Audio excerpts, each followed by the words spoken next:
You ever had one of those nights where everything feels wrong? Like the air itself is holding its breath, waiting for something to happen? I used to think scary stories were just stories. But one winter night, alone on a dark, snow-covered highway, I learned that some nightmares are real. It was late, past midnight, and I was driving through the back roads of upstate New York, heading home after visiting my parents. The highway was deserted. Just me, the snow, and miles of empty road stretching ahead.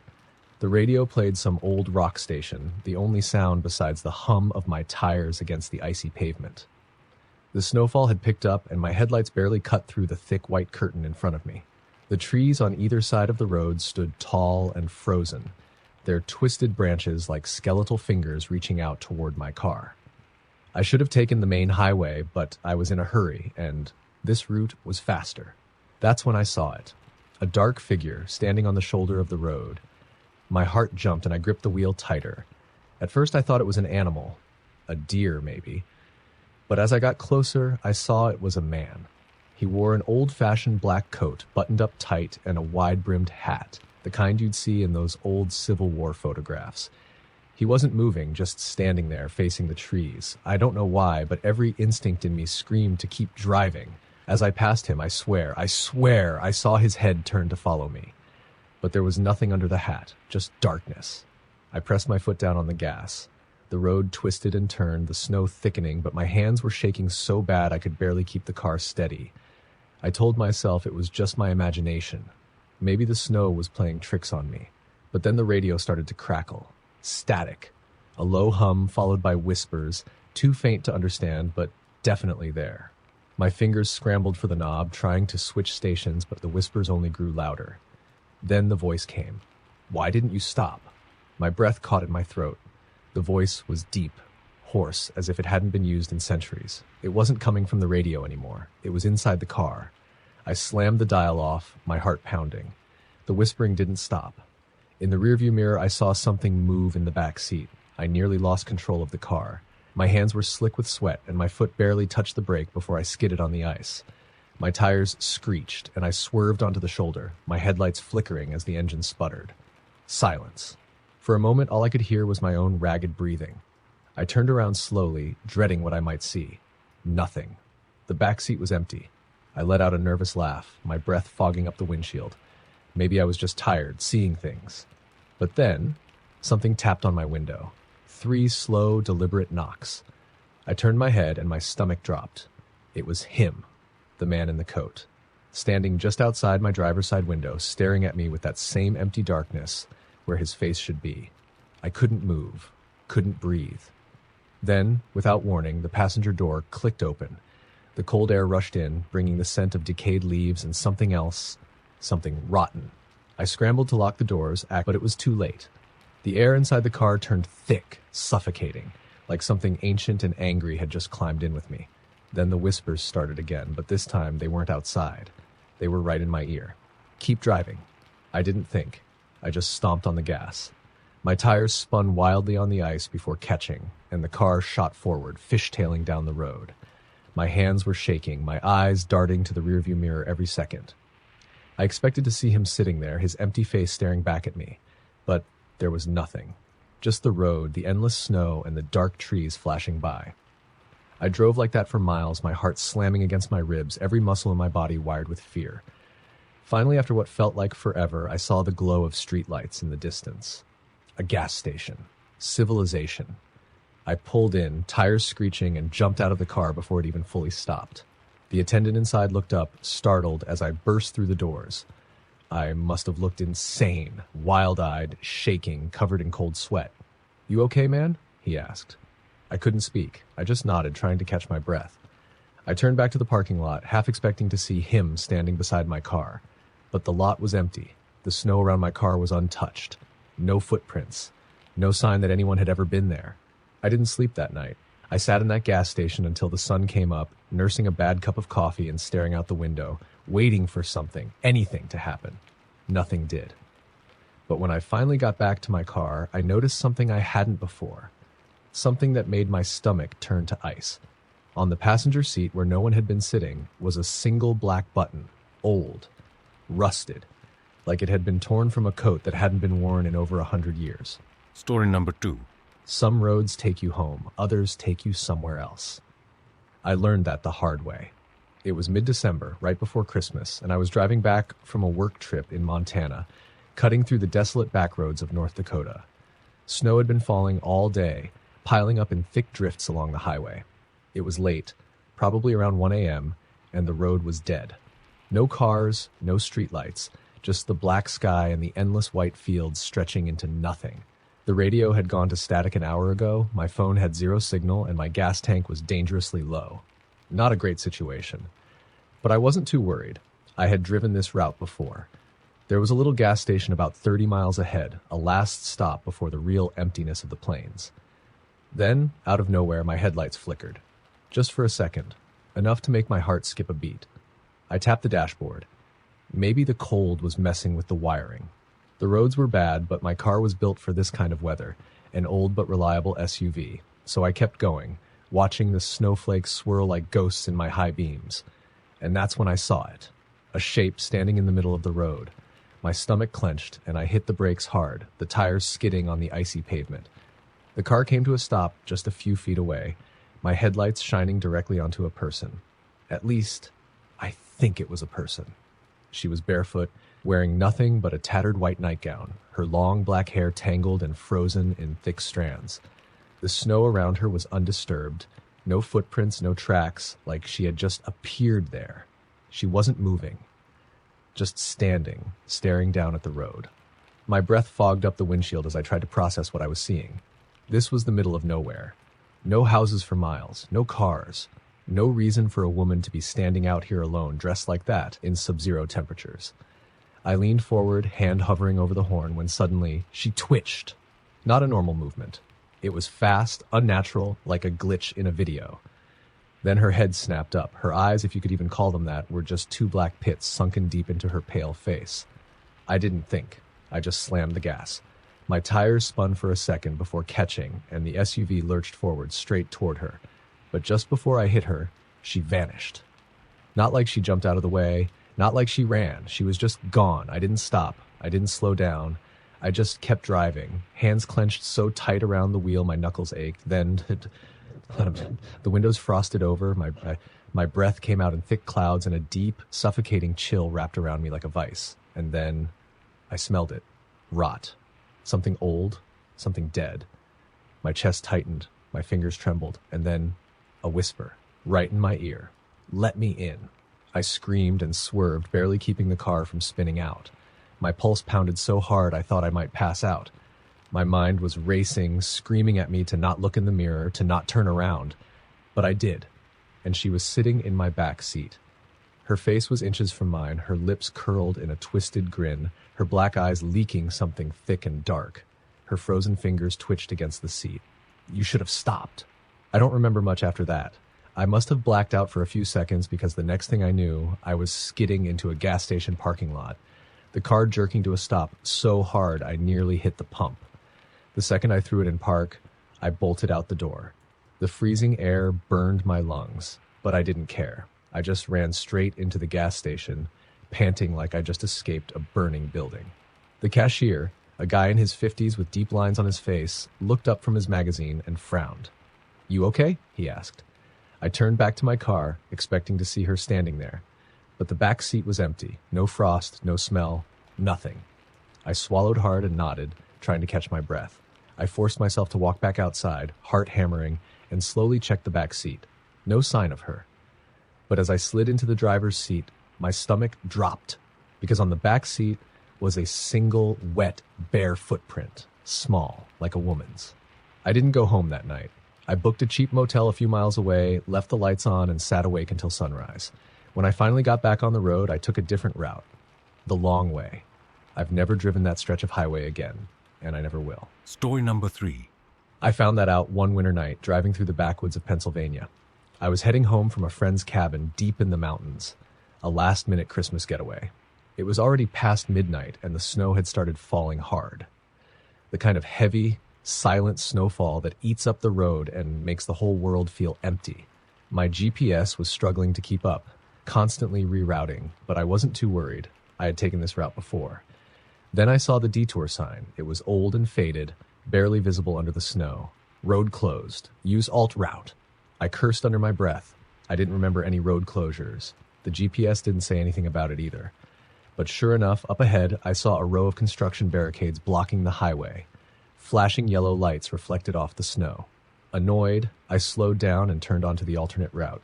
It was a narrow, twisting back road, the kind that looked barely maintained even in summer. The trees closed in on either side, heavy with snow, their branches forming a skeletal tunnel over the road. I kept driving, but something felt off. The farther I went, the thicker the trees became. The snow, once light and fluffy, seemed heavier, weighing down the air, swallowing the sound of my tires. Even my headlights seemed dimmer, like the darkness was pressing in. That's when I saw the first set of footprints. They ran alongside the road, fresh and deep in the snow. Bare footprints. Human. My stomach knotted. No one in their right mind would be walking barefoot out here miles from anywhere in a blizzard. I tried to ignore it. Maybe a prank. Maybe someone lost. Then I saw the second set, and the third. Dozens of them, all walking the same direction, following the road ahead. I told myself to turn around. Something about this wasn't right. But when I glanced at my GPS, the screen flickered, then went black. I had no idea where I was. I swallowed hard, my fingers gripping the wheel. I pressed the gas, trying to shake the growing unease crawling up my spine. Then the radio crackled. The station I had been listening to, some late-night rock, sputtered out, replaced by static. Then, beneath the white noise, I heard it. A voice.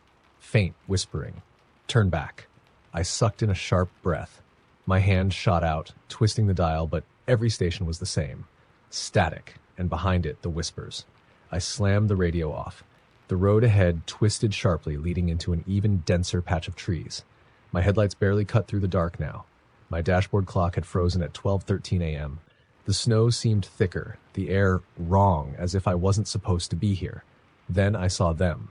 Figures standing just beyond the trees. At first, I thought they were just shadows. Maybe tree trunks, the way the snow settled against them. But then they moved. Tall, thin figures with hollow eyes, their skin a sickly pale that almost glowed in the dark. They stood perfectly still, watching me. Then they started walking, not toward the road, but parallel to it, keeping pace with my car. A cold, primal fear gripped my chest. My foot pressed harder on the gas, but the road was too slick, and I could feel the tires fighting for traction. I didn't dare stop. I didn't dare look away. They were getting closer. Their faces were blank, mouths just dark slits, too wide, too wrong. Their legs moved awkwardly, like their bones were bending the wrong way. And then, one of them smiled. A wide, unnatural grin that stretched across its face, exposing rows of needle-like teeth. Something inside me snapped. I floored it. The car lurched forward, skidding dangerously, but I didn't care. The figures blurred past my windows, disappearing into the trees, but I could still feel them, watching. Then the road ended, just like that. 1 second, I was on a snow-covered back road, and the next, I was staring at a wall of trees, no road beyond it. No sign of where I had come from. Panic surged through me. I slammed the brakes, the car fishtailing before coming to a stop inches from the trees. My breath came in ragged gasps. I threw the car into reverse. But when I looked in the rearview mirror, the road behind me was gone. Only trees. Endless, suffocating trees. A shadow moved behind me. I didn't turn around. I couldn't. The air inside the car grew thick, heavy, filled with the scent of rotting leaves and something foul. My breath fogged the windshield. Then, a voice. Not from the radio this time. From the back seat. You should not have come here. I felt something cold press against the back of my neck. Fingers. I did the only thing I could think of. I slammed my foot down on the gas. The SUV surged forward. I braced for impact, but the moment my tires hit the tree line, everything went black. When I woke up, I was parked on the side of the original highway. The road-closed barricades were gone. No construction, no sign of a detour. Just my car, sitting in the middle of the empty road. My hands were ice cold, still gripping the wheel. My phone was back on, showing the time, 3:47 a.m. I had lost nearly 4 hours. I barely made it home. I didn't sleep for days after that. I kept expecting to wake up back on that road, trapped in the dark with those things. And sometimes late at night, when everything is quiet, I still hear the whisper, turn back. Story number 4. I learned that the hard way one winter night, driving alone through the snow-covered mountains of Colorado. It was late, probably around 2 a.m., when I realized I had made a mistake. I had taken the scenic route to save time, but with the storm rolling in, I could barely see 5 feet in front of me. The road was narrow, winding along steep cliffs, and the snowfall was so heavy it swallowed my high beams. I hadn't seen another car in over an hour. No houses, no gas stations, just endless white and towering pine trees pressing in on both sides. Then my radio cut out. 1 second I was listening to some old rock station, and the next, static. I reached down, fiddling with the knob, when something flashed in my headlights. A figure. Standing in the middle of the road, I slammed the brakes, my tires skidding on the ice as my heart lurched into my throat. The car came to a stop just inches away. For a long second, I just sat there, gripping the wheel, trying to process what I was looking at. It was a woman, or at least something that looked like one. She was barefoot, wearing a thin dress soaked from the snow, her long, tangled hair stuck to her pale face, her arms hanging limply at her sides. Her lips were cracked, her skin almost blue. She didn't move, didn't blink.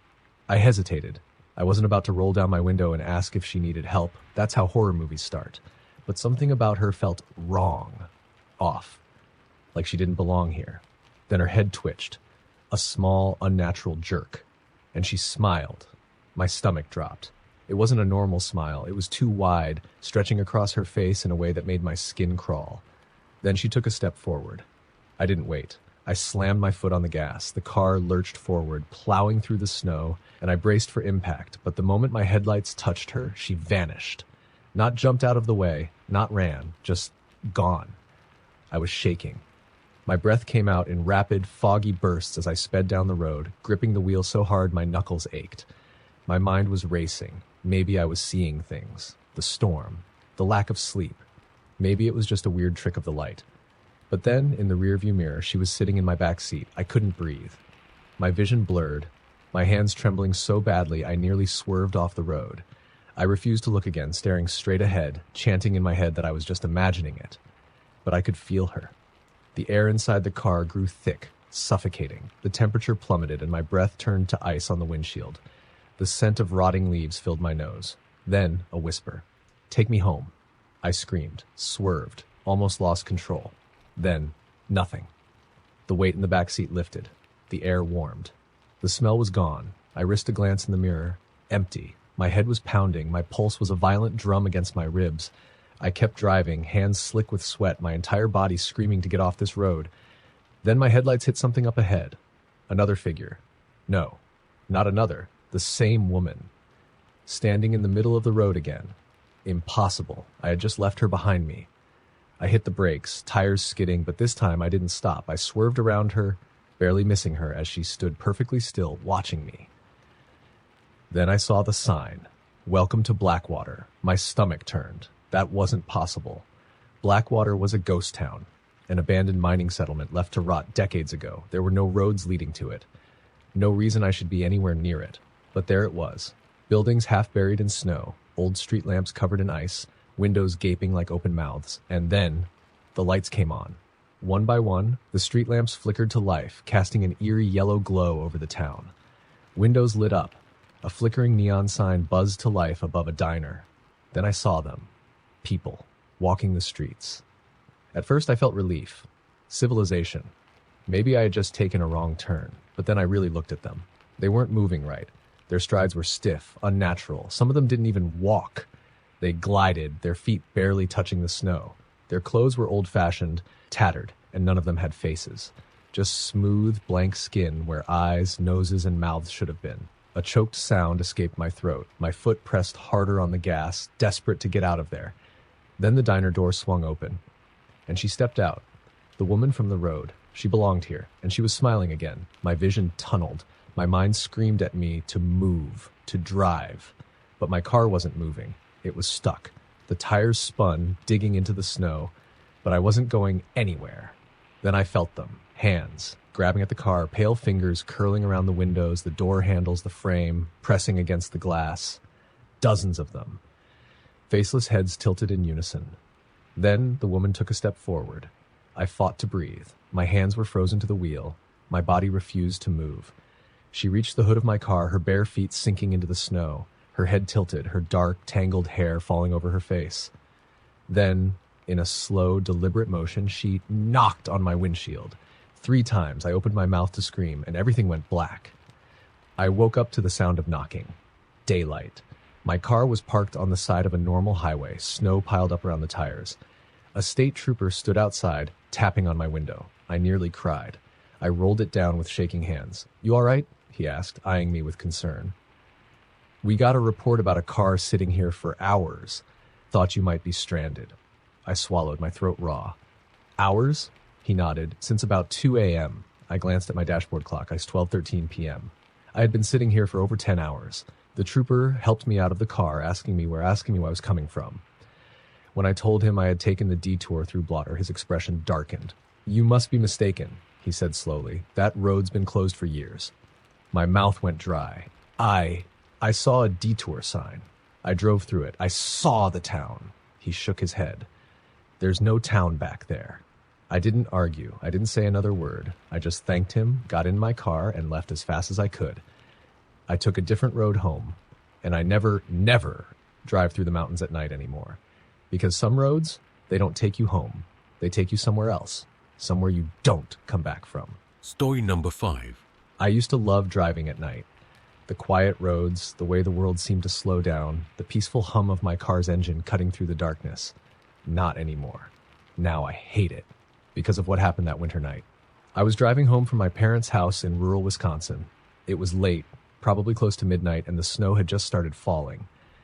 Big, fat flakes drifted down in slow motion, covering the empty road ahead. The highway was deserted. No other cars, no lights, just miles of endless trees on either side. My gas tank was half full, my heater was cranked, and I had an old playlist shuffling softly through the speakers. Then, my headlights caught something up ahead.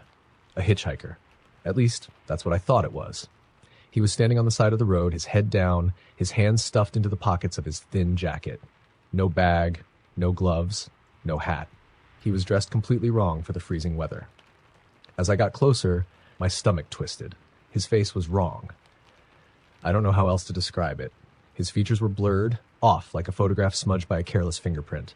His mouth was too wide, his skin too smooth, his eyes, I looked away.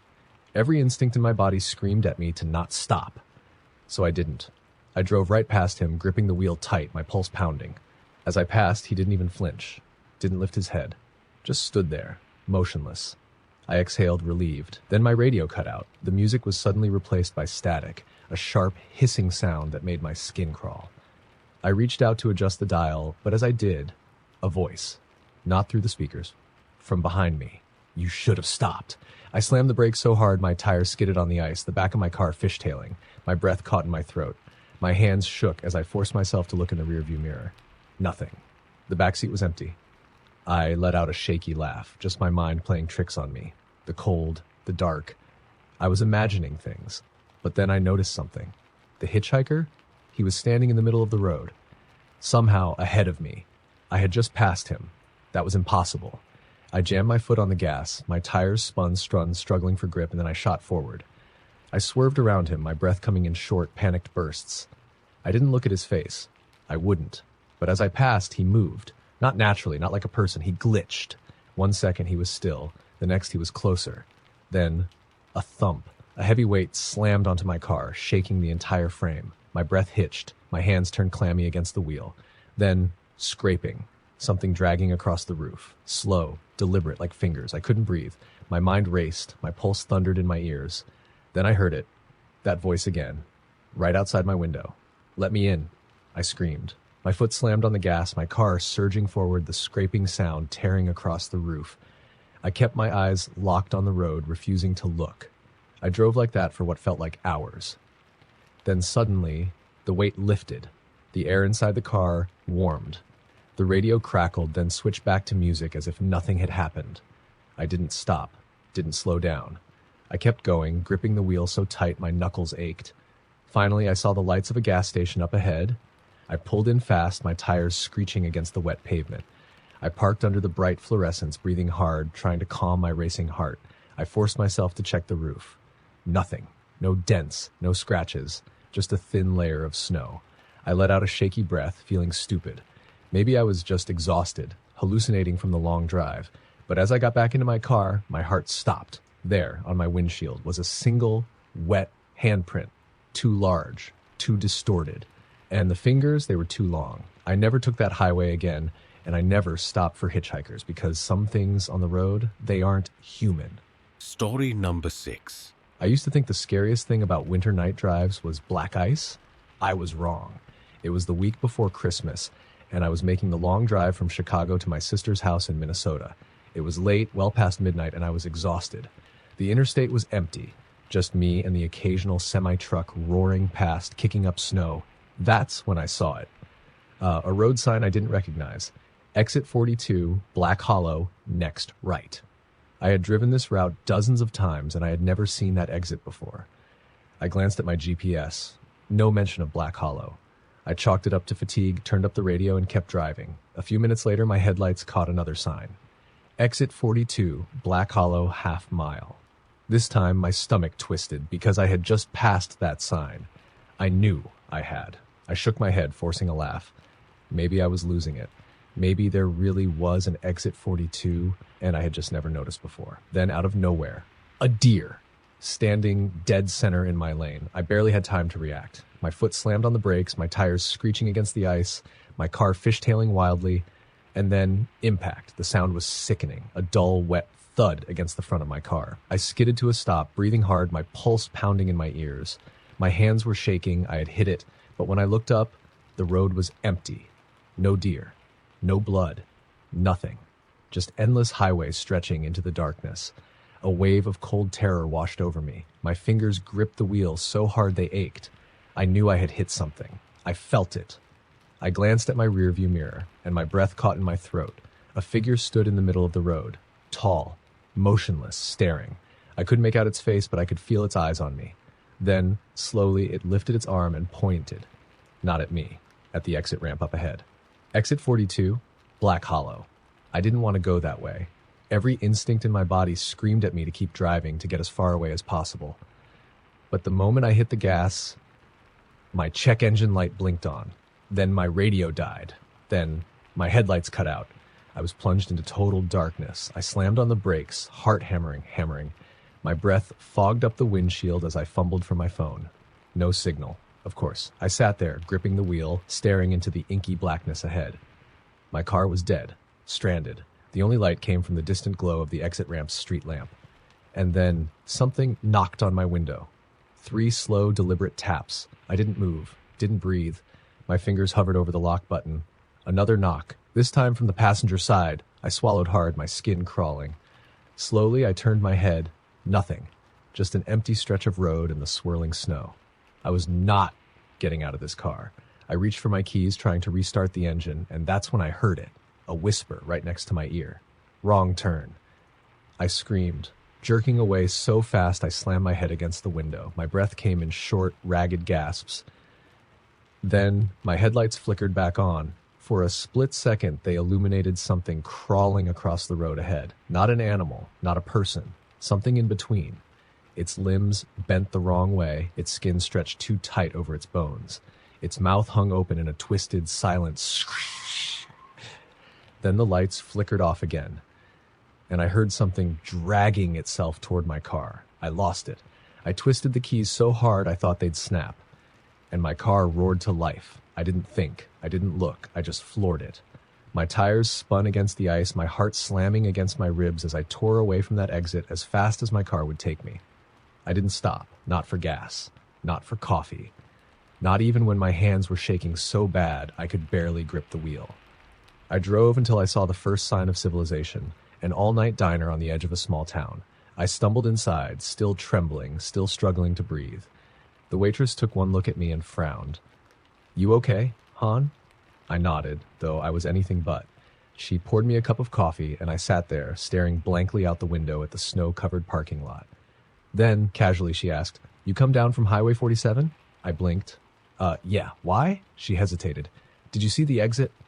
My blood ran cold. I swallowed hard. "Black Hollow?" Her face paled. She nodded slowly. Then, in a hushed voice, she said, "That road doesn't exist." I felt my stomach drop. "But I saw it," I whispered. "I almost took it." She licked her lips, glanced toward the door, then leaned in close. "People who take that road?" She shivered. "They don't come back." I stared at her, my pulse thundering in my ears. I wanted to tell her she was wrong, that it was just my imagination. But then, out of the corner of my eye, through the frosted diner window, I saw something standing by my car, tall, motionless, staring. And this time, I saw its face. It was mine. Story number 7. I was never afraid of the dark. Not until that night. It was late December, and I was driving through rural Pennsylvania, heading home for Christmas. Snow was falling in thick, heavy sheets, and the roads were nearly deserted. It was one of those highways where you could drive for miles without seeing another car, just endless trees pressing in from both sides. I should have been paying closer attention. I should have never taken that exit. It started with my GPS glitching. I had been following the route home, my playlist humming quietly through the speakers, when the screen suddenly flickered. The map stuttered, froze, then recalibrated with a new set of directions. I frowned. It told me to take an exit I didn't recognize. I was confused. I had driven this way before. There were no detours, no back roads, but the screen insisted, flashing a sharp right turn in 500 feet. I should have ignored it, but the snow was getting heavier, and I figured maybe it was redirecting me around the worst of it, so I turned. The moment I did, I felt it. Something was wrong. The road was narrow, winding through a dense forest. No streetlights, no road signs. Just my headlights cutting through the snow, illuminating the skeletal trees looming on either side. I checked my GPS again. No signal. That's when the radio cut out. At first, it was just a few seconds of static. Then the sound of breathing, deep, slow, wet. I shut it off, my fingers trembling. A pit formed in my stomach. Something wasn't right. I kept driving. The snow was falling harder now, and my tires struggled for traction. I gripped the wheel tighter, trying to stay calm. Then I saw the sign. Welcome to Merrowwood. My heart stopped. There was no town called Merrowwood. Not on any map. Not anywhere. I passed the first building, a gas station with boarded-up windows. The rusted-out pumps stood like gravestones, half buried in snow. Then came the houses. They weren't abandoned. Not exactly. The lights were on, but there were no cars in the driveways, no footprints in the snow. Just dim, flickering lights in the windows, casting long, unnatural shadows across the empty streets. A figure moved behind one of the curtains. I nearly slammed on the brakes. The shape was wrong, thin and elongated, like a shadow stretched too far. My hands clenched the wheel. I didn't want to be here. I needed to turn around. That's when I saw them, people, lining the sidewalks, standing perfectly still in the snow, their backs to me, their heads tilted slightly to one side. Dozens of them. Motionless, faceless. I gasped, my pulse thundering. My breath fogged up the windshield as I struggled to keep control of the car. I pressed harder on the gas, desperate to get out of there. But the road didn't end. It just kept going, twisting deeper into the town, leading me past more houses with flickering lights, past more people standing in the snow, watching, waiting. I was trapped. Then, up ahead, a woman, standing in the middle of the road. Her back was to me. Her long black hair hanging in frozen strands. Her dress was thin, torn at the edges, barefoot in the snow. I swerved to avoid her, and suddenly she was in front of me again. No sound, no movement, just there. I slammed the brakes, my tires skidding on the ice. My breath came in short, ragged gasps as I stared at her motionless form. Then, slowly, she turned her head. Not her body, just her head. A full, unnatural twist until she was staring right at me. Her face, oh God. Her face wasn't hers, it was mine. A grotesque, hollow copy, her lips stretching into a jagged, impossibly wide grin. And then, she took a step toward me. I floored it. The car lurched forward, barreling toward her, but the moment my headlights touched her, she vanished. Not gone, just somewhere else. I heard it before I saw it, a whisper. Let me in. My blood ran cold.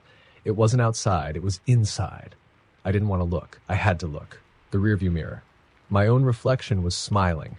Not a normal smile, too wide, too many teeth, and then, slowly, it started to crawl out of the mirror. I screamed.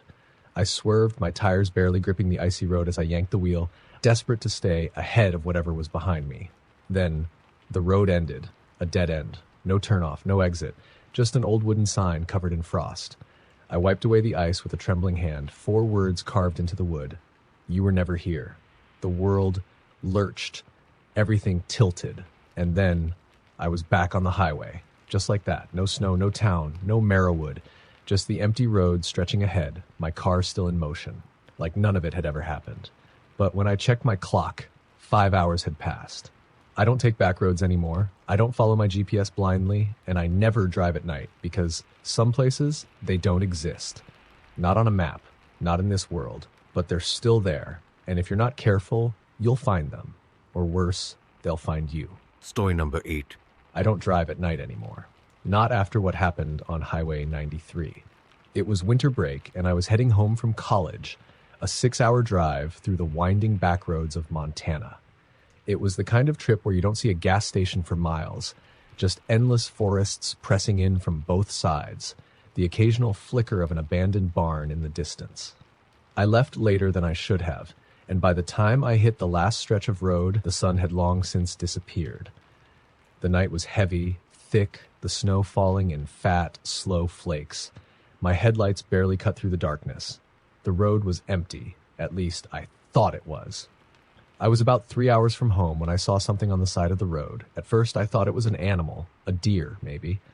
But as I got closer, my stomach clenched. It was a woman. She was standing at the edge of the highway, just past the guardrails, staring at me as I approached. Her dress was thin, tattered, hanging loose over her frame. Her long, black hair clung to her face, wet from the snow. And her eyes were too wide, too dark. I gripped the wheel tighter, forcing my gaze forward. I wasn't stopping. Not out here. Not in the middle of nowhere. I passed her. But then, thump. My entire car shook, like something had just jumped onto the roof. My breath hitched. My heart pounded against my ribs. I checked my mirrors, scanning the darkness, but I saw nothing. Then, scratch. A long, slow scraping sound running across the roof of my car, like fingernails. I swallowed hard. My fingers trembled against the wheel. Then a whisper, low, close. You shouldn't have left me. I swerved, my tires barely gripping the icy road. My breath came in short, panicked bursts as I struggled to keep control. And then, silence. The weight was gone. The car was still. I forced myself to breathe, just my imagination. The wind, the snow, my tired mind playing tricks on me. But then, out of the corner of my eye, a shape in the back seat. I nearly crashed. I slammed the brakes, my tires skidding against the pavement. My heart thundered as I turned, slowly forcing myself to look. Nothing. The back seat was empty, just dark fabric and an old hoodie I had tossed back there earlier. I let out a shaky laugh, running a hand over my face. I needed sleep, needed coffee. I was just seeing things. Then I looked in the rearview mirror, and my own reflection smiled at me. I floored it. My foot slammed against the gas pedal, my car roaring forward. My pulse pounded in my ears as I tore through the empty highway, the snow whipping against my windshield. I didn't look at the mirror again. Not until I saw the sign. Welcome to Coldwell. My stomach dropped. There was no town called Coldwell. Not on this route. Not anywhere. I glanced at my GPS. No signal. I passed the first few buildings, an old diner with its neon sign flickering weakly, a gas station with no cars, its windows covered in frost. Then the houses. Their lights were on, but the windows were wrong. Like painted eyes, too dark, too hollow. And the people, they weren't moving. They just stood on the sidewalks, motionless, their heads tilted slightly, watching, waiting. A child stood in the snow, his hands at his sides, his mouth slightly open, but his breath wasn't fogging in the cold air. I gripped the wheel tighter, my knuckles white. I needed to get out of here. I pushed down on the gas, but the road kept going. There was no exit, no turnoff, just more Coldwell, more houses, more people. Then a woman in the middle of the road. The same woman, her mouth stretched into an unnatural grin, her hands reaching toward me. I jerked the wheel. The car spun out, sliding on the ice, my tires struggling for traction, and then darkness. When I woke up, I was sitting in my parked car on the side of the highway. The engine was running, the snow was falling, and my clock was 5 hours ahead, like none of it had happened. Except there was something in my passenger seat, something small, cold, a single blackened handprint. And outside, standing just past the tree line, was the woman, waiting, smiling. I don't drive at night anymore, because I know she's still out there, waiting for me to take the wrong road, to make the wrong turn. And next time, I don't think she'll let me leave.